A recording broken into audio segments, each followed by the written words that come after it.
할렐루야. 여러분 안녕하십니까? 꿀송이 보약 큐티 시간입니다. 오늘은 2020년 5월 2일 토요일입니다. 123번째 1년 365회 성경 통독 중에 123번째 시간으로 오늘은 역대하 16장에서 18장까지 말씀을 설명드리겠습니다. 제 설명을 들으시고 여러분이 직접 성경을 읽으면서 큐티하시고 묵상하시면 성경을 이해하는 데 더 도움이 되리라고 생각합니다. 어제 제가 그 성경 설명을 해드린 부분에서 한 구독자가 아주 날카로운 질문을 해왔습니다. 제가 미처 설명드리지 못한. 그게 어제 그 역대하 13장 2절의 말씀입니다. 그 아비야의 어머니가 이름은 미가야인데 기브아 사람 우리엘의 딸이더라 그랬거든요. 그런데 똑같은 이 아비야를 설명하면서 그 전전장인 11장에 가면은 이렇게 써져 있거든요.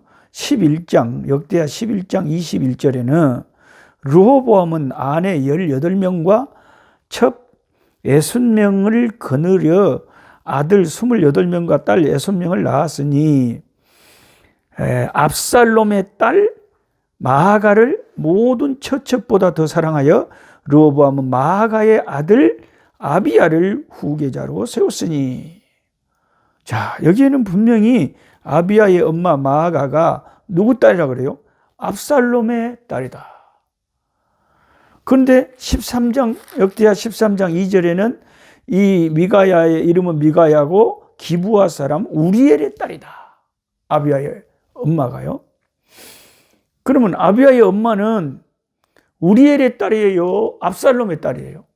이걸 저한테 물어보신 거예요. 그래서 제가 그냥 지나갔던 부분인데 부랴부랴 주석책이나 여러 가지 참고 서적을 찾아보니까 뭐라고 설명이 되어 있냐면 그 아까 역대하 11장 21절에 나왔던 그 압살롬의 딸이다 할 때 그 딸은 이 이스라엘에서는 구약에 딸이 히브리어로 바트고 아들이 벤 아닙니까? 근데 그 밭이 꼭 딸일 수도 있고 손녀일 수도 있대요. 손녀나 딸을 바트라 그런대요. 압살롬의 사실은 밭은 11장에는 압살롬의 손녀고 진짜 그 위에 바로 아버지는 우리엘의 딸이 맞다는 거예요. 그래서 우리가 그 히브리어의 그런 차이 때문에 한국의 성경에 이렇게 해놓으니까 좀 세밀하게 성경을 보는 사람들은 엄마 조금 전에 압살롬의 딸이다 그랬더만은 어째서 13장 2절에는 우리엘의 딸이다 그런다냐, 누구 딸이 맞다냐, 이렇게 의문이 생길 수가 있다는 것입니다. 그래서 참 그렇게 성경을 읽으면서 의문스러운 것이 있으시면 저에게 문자로 보내주시면 제가 모든 것을 다 뒤져보고 가장 객관적이고 많은 주석가들이 지지하는 그런 답변을 해드리겠습니다. 자, 오늘 역대하 16장을 보시면 이제 북쪽 이스라엘과 남쪽 유다의 대전쟁이 일어나는 거예요. 아사 왕 제39년에 이스라엘 왕 바하사가 유다를 치러 올라왔어. 북쪽 이스라엘은 왜 찬스만 생기면 자꾸 남쪽 유다를 침범하려고 그러냐면 북쪽에 있는 사람들이 예루살렘이 남유다에 있기 때문에 어지간하면 남쪽으로 가보려고 하는 그런 경향이 있어서 그래서 그런 늘 두려움이 북쪽 이스라엘 왕에게는 있었던 거예요. 그래서 남쪽 유다를 꽉 그냥 장악을 해버리면 그 예루살렘에 가도 안전하게 돌아올 수 있고 자기 백성들의 마음이 흩어지지 않을 것이다. 이런 생각이 있어가지고 자꾸 남쪽 유다를 공격을 했다는 거예요. 바하사가 유다를 치러 올라와서 라마를 건축하여 사람을 유다 왕 아사에게 왕래하지 못하게 하래. 그 북이스라엘 사람들이 자꾸 오늘날에 북한에서 남한 내려오려면 휴전선이 있어 못 내려오잖아요. 그 당시에는 그런 휴전선이 없으니까 자꾸 남쪽으로 내려가 버린대 사람들이. 그러니까 라마라는 것은 예루살렘에서 북쪽으로 한 8km밖에 안 떨어진 베델 근처의 지역인데, 거기에다가 참 이제 큰 요새를 짓고 사람들의 왕래를 이제 통제하고 거의 영향력을 미치려고 했던 거죠. 아사가 이제 그런 일이 확 북쪽이 내려와서 자기들을 위협하니까, 코앞에까지 위협하니까 어떻게 했어요? 2절에 여호와의 전 곡관과 왕궁 곡관에 은금을 내다가 다메섹에 사는 아람 왕 베나닷에게 보내며 이르되, 이제 그 당시에 힘이 있는 다메섹에 사는 아람 왕 베나닷에게 뇌물을 준 거예요. 우리가 이 앞에서 살펴봤지만 다윗과 솔로몬 시대에 그 이스라엘 성전과 왕궁에 쌓아놓은 금덩어리들이 얼마나 많습니까? 그러니까 그런 것을 좀 꺼내갖고 이제 그 당시 제일 힘센 나라 중에 한 나라인 아람 왕에게 그 왕 베나다에게 엄청난 은금을 갖다 주면서 아이 북쪽 이스라엘 좀 혼내주라 이거예요. 우리를 지금 괴롭히고 있다 이거예요. 예. 그리고 뭐라 그러냐면 부탁을 하기를 3절에 내 아버지와 당신의 아버지 사이와 같이 나와 당신 사이에 약조하자. 내가 당신에게 은금을 보내노니 와서 이스라엘 왕 바하사와 세운 약조를 깨뜨려 그가 나를 떠나게 하라 하매, 베나닷이 아사 왕의 말을 듣고 그의 군대 지휘관들을 보내어 이스라엘 성읍들을 치되 이온과 단과 아벨라임과 납달리의 모든 국고성들을 쳤더니 바하사가 듣고 라마 건축하는 일을 포기하고 그 공사를 그친지라. 아사 왕이 온 유다 무리를 거느리고 바하사가 라마를 건축하던 돌과 제목을 운반하여다가 게바와 미스바를 건축하였더라. 문제가 해결됐어요. 그 당시에 가장 힘 있는 사람에게 뇌물을 갖다 주고 부탁을 해서 당장의 문제가 해결이 됐어요. 그런데 이게 하나님이 보실 때 하나님 마음이 좋지 않았어요. 이것은 선지자에게 묻지 않은 일이고, 선지자에게 물었더라면 선지자가 하나님을 의지해야지 왜 아사왕 당신이 지금까지 신앙생활 잘 해왔는데 전에 그 에디오피아 구수가 100만 대군을 이끌고 왔을 때 왕이 어떻게 기도했습니까? 강한 자와 약한 자 사이에는 여호와밖에 없사오니 주여 우리를 도와달라고 간구할 때 하나님이 왕의 기도를 들으시고 그 100만 대군의 50만을 괴멸시켜버리고 그들을 물리치지 않았습니까? 그때 우리가 다짐하기를 하나님을 올바로 의지하지 않은 자는 죽어야 마땅하냐, 그렇게 다짐하지 않았습니까? 그 마음 어디 가버리고 구스보다 100만 대군보다 훨씬 약한 북쪽 이스라엘이 쳐들어와서 위협한다고 왜 그때처럼 하나님을 의지하지 않고 세상 것을 의지해서 하나님 마음을 슬프게 하고 하나님이 기쁘시지 않은 일을 행했냐? 이게 선지자의 말이었습니다. 7절에 그때 선견자 하나니가 유다 왕 아사에게 나와서 그에게 이르되 왕이 아람 왕을 의지하고 왕의 하나님 여호와를 의지하지 아니하였으므로 아람 왕의 군대가 왕의 손에서 벗어난다. 구스 사람과 룹 사람의 군대가 크지 아니하며 말과 병거가 심히 많지 아니하더이까.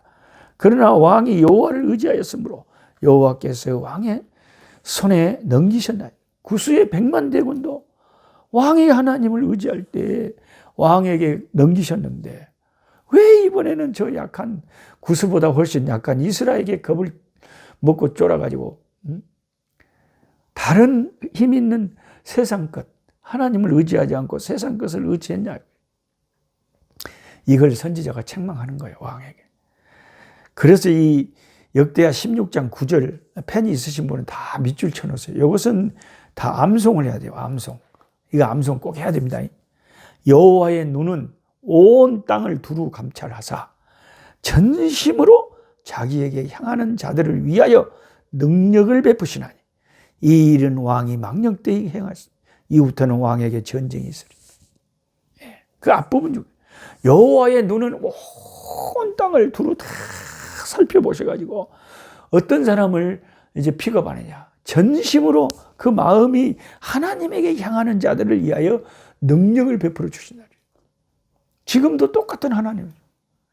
지금 이 코로나가 정신없이 우리를 압박하고 이 어수선한 이 세대 가운데서도 하나님의 눈은 온 땅을 두루 살피시고 누가 온 마음을 다해서 하나님을 의지하는가?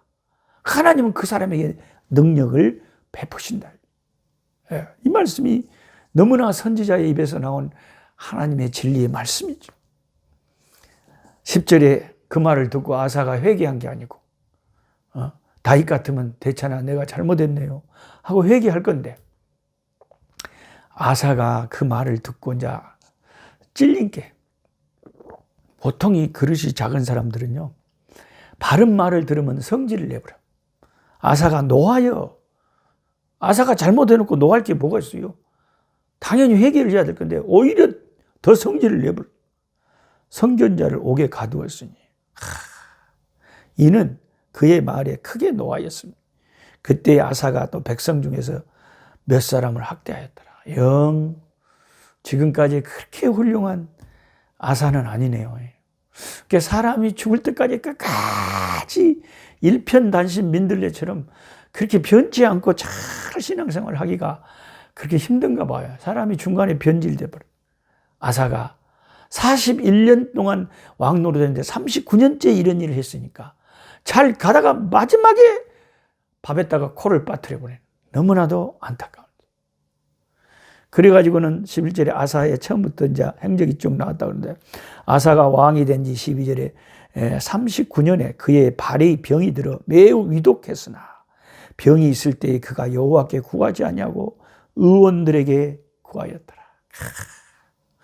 한 번 시험 들고 한 번 삐딱한 짓을 교회 다니면서 하는 사람들 보면 참 돌아오기가 힘들어요. 한 번 그 교회에서 문제 일으키고 막 목사님한테 덤벼들고 그냥 막 그 교만의 영이 들어차가지고 그런 사람들 있잖아요. 그 사람이 뭔가 잘못됐을 때 깨닫고 회개하고 돌이킬 것 같지만요. 그런 사람들은 죽어도 안 들어가요. 자존심이 있어가지고 끝까지 하나님을 의지하지 않고 하나님께 회개하지 않고 세상에 힘 있는 의사들을 의지했지만 그게 하나님께로부터 온 질병이고 하나님이 주신 심판인데 아무리 명의라고 고칠 수 있겠어요? 하나님이 준 것을 못 고치지. 그래갖고 아사가 이제 죽었어요. 41년 후에 죽어 2년 후에 죽었죠. 그의 조상들과 함께 누움에 다윗성이 자기를 위하여 파두었던 묘실에 무리가 장사하되 그의 시체를 법대로 만든 향재료를 가득히 채운 상에 두고 또 그것을 위하여 많이 분향했다. 뭐 장례식 화려하면 화려하게 했다 그 말이에요. 뭐 무슨 의미가 있겠어요? 마지막에 밥을 코에다 빠뜨려본 남유다의 왕이 누구냐? 그러면 아사, 또 그 아들 여호사밧 아주 잘했다가 마지막에 결승점을 바로 앞에 두고 자빠져버린 이런 육상 선수나 똑같은 거예요. 참 저도 이런 게 참 두렵습니다. 사람이 나이가 들면 노욕이 생기고 평생 목회를 잘했다가도 마지막에 노욕을 버리지 못해가지고 교회를 엉망진창으로 만들어버리고 싸움의 그 참 전쟁터로 만들어버리고 그런 고집불통의 노인들도 있잖아요. 깨끗하게 물러나지 못하고. 그러니까 우리가 이게 마지막을 그 잘 깨끗하게 장식한다는 게 절대 쉬운 일이 아닙니다. 17장에 가면 여호사밧이 이제 자기 아버지 아사 뒤를 이어서 왕이 됐어요. 근데 여호사밧 때 굉장히 나라가 강건해집니다. 아사 왕이 39년 치리하는 동안에는 굉장히 신앙이 독실했잖아요. 자기 어머니, 어떤 해석가들은 자기 할머니라 그럽니다.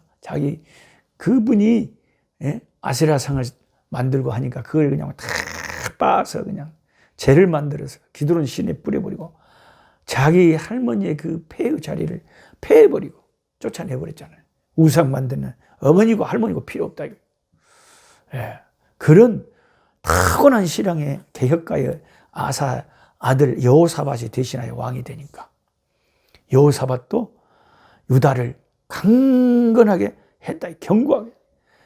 2절에 유다 모든 견고한 성읍의 군대를 주둔시키고 또 유다와 땅과 그의 아버지 아사가 정복한 에브라임의 성읍들의 영문을 두었더라. 여호와께서 여호사밧과 함께 하셨으니 이는 그가 그의 조상 다윗의 처음 길로 행하여 바알들에게 구하지 아니하고 오직 그의 아버지의 하나님께 구하며 그의 계명을 행하고 이스라엘의 행위를 따르지 아니하니 북쪽 이스라엘의 그 하나님 없는 우상 숭배 행위를 따르지 않고 조상 다윗의 길로 갔다.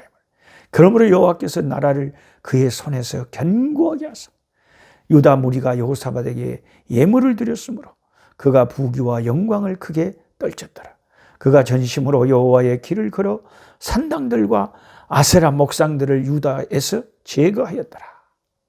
참 초창기에 이렇게 여호사밧이 얼마나 잘했어요. 예. 그가 왕위에 있은 지 3년에 그의 방백들 베나일과 오바댜 스가랴와 느다넬과 미가야를 보내 유다 여러 성읍에 가서 가르치게 하고 또 그들과 함께 레이 사람 스마야와 느나야와 스마다야 아사헬과 스마랴과 여호나단과 아도니아와 도비야와 도바네와 등 레이 사람들을 보내고 또 저희와 함께 제사장 엘리사마 요람을 보내었더니 그들이 여호와의 율법책을 가지고 유다에서 가르치되 모든 유다 성읍들로 두루 다니며 백성들을 가르쳤더라. 참말로 어찌 이렇게 참 하나님의 마음을 시원하게 해본답니까? 우리가 여름날 한참 더울 때 그 시골 벌교 울동네에서 우리 어머니가 등물을 쳐주면 그냥 물을 등에다 찌끄러 불고 시원하냐? 그리고 이제 하시면 얼마나 시원하죠. 지금 여호사밧이 말씀으로 유다를 부흥운동을 말씀을 가르칠 사람들을 지방에 다 보내서 지방마다 하나님의 율법의 말씀들을 가르침받고 그들을 행하게 하는 너무나도 멋진 왕이었어요. 그래서 여호사밧이 강대해집니다. 10절에 여호와께서 유다 사방의 모든 나라에 두려움을 주사 여호사밧과 싸우지 못하게 하십니다. 블레셋 사람들 중에 여호사밧에게 애물을 드리며 은으로 조공을 바쳤고 아라비아 사람들도 짐승떼 곧 순양 7,000마리 순양 700마리를 드립니다. 아라비아 사람들도 조공을 받죠. 블레셋 사람들도 조공을 받죠. 얼마나 여호사밧이 강대했냐. 엄청나게 강대했죠. 이렇게 강건하게 되니까 18장에 이제 문제가 생겼어요.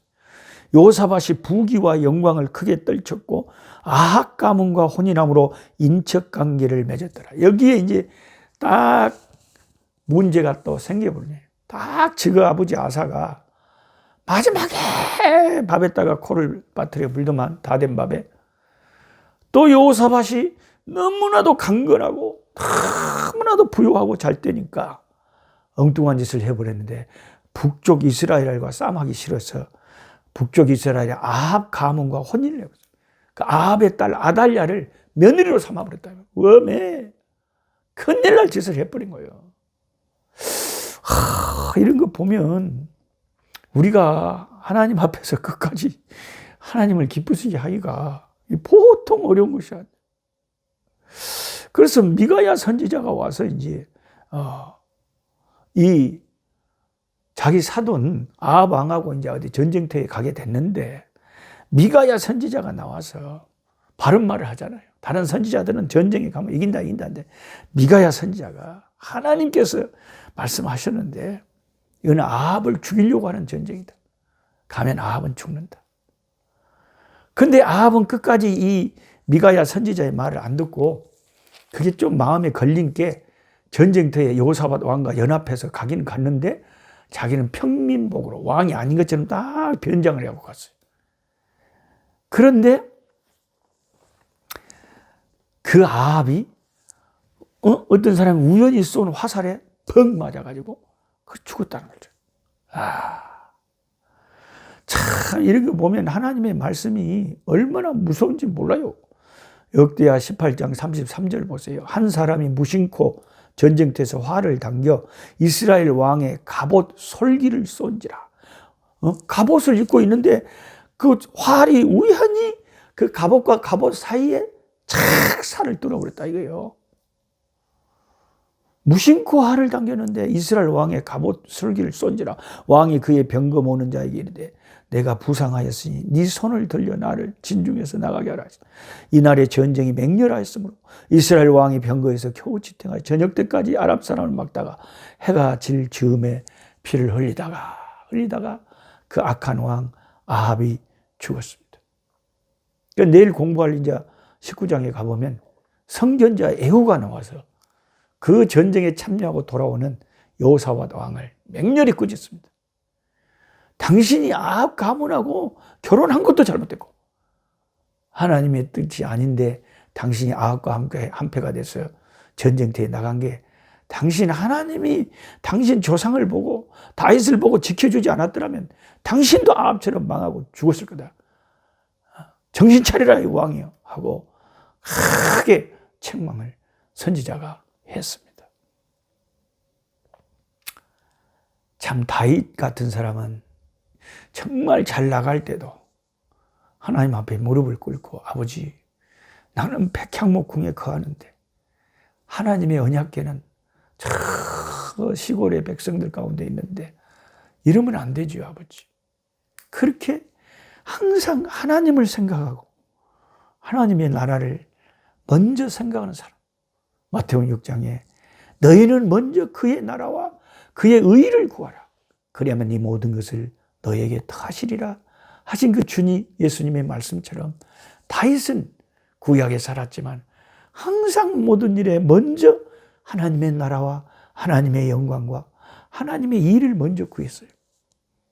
그런데 여호사밧 잘 나갈 때 인간적인 술수를 써서 북쪽 이스라엘 아합 왕과 사돈관계를 맺어가지고 아달랴라고 하는 아합의 그 참 은혜 없는 집안의 자식을 며느리로 들여놨는데 이 아달랴가 나중에 자기 남편 일찍 죽으니까 지가 여왕이 돼가지고 지가 왕 되려고 다윗의 왕 될 만한 종자 씨를 다 죽여버렸잖아요.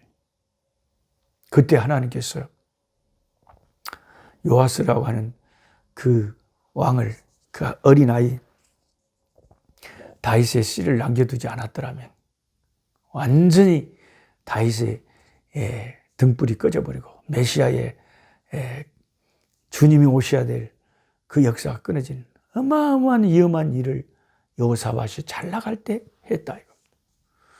저와 여러분 잘 나가고 있습니까? 잘 됩니까? 힘이 있습니까? 대단히 그냥 칭찬을 받고 있습니까? 이때가 제일 위험한 때예요. 원래 현명한 사람은 성공에 오래 머무르지 않는다 그래요. 성공에 오래 머물고 성공에 도취된 사람은 반드시 자빠지고 위험한 꼴을 당한다는 거죠. 내가 뭔가 잘 나간다 여호사밧처럼 할 때는 엉뚱한 짓을 한다 이거예요.